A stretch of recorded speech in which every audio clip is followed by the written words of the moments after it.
All right, today is Infiltrating Your Dream 100, pages 104 to 108. And this really hit me, maybe because I actually watched the Arsenio Hall show. People who are watching this who might be younger, maybe have never heard of this show, but he was a really big deal for a time. And to think about him getting to the point where he was unable to get anyone to return his calls after being such a big deal really drove home for me the point of how important it is to grow your own list separate from your platform. And I think sometimes we get this misconception that the platform that we're using is invincible. And that is one of my biggest takeaways so far in Traffic Secrets, is how platforms do come and go.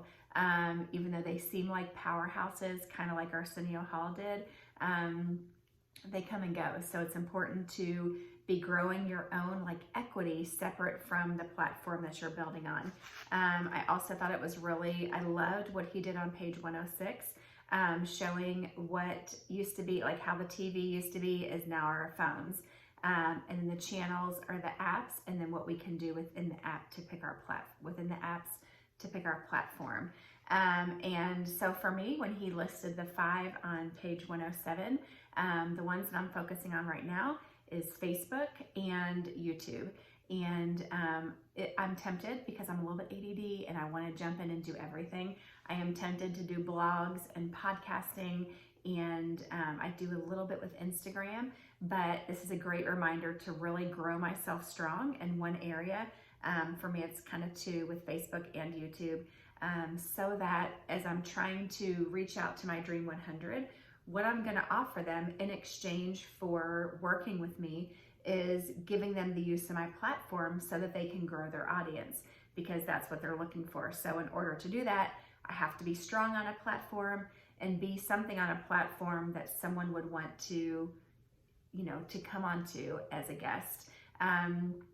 So it's going to take some work from where I am right now. Russell Brunson, actually, when he was about to do Traffic Secrets, he put out a thing to his whole list asking if we would like for us, anyone on his list, to interview him. And of course I applied for it, but you had to put how many followers you had on your different platforms, and my numbers weren't very high. So no surprise, Russell Brunson did not have time to come onto my show, or my YouTube channel or my Facebook page.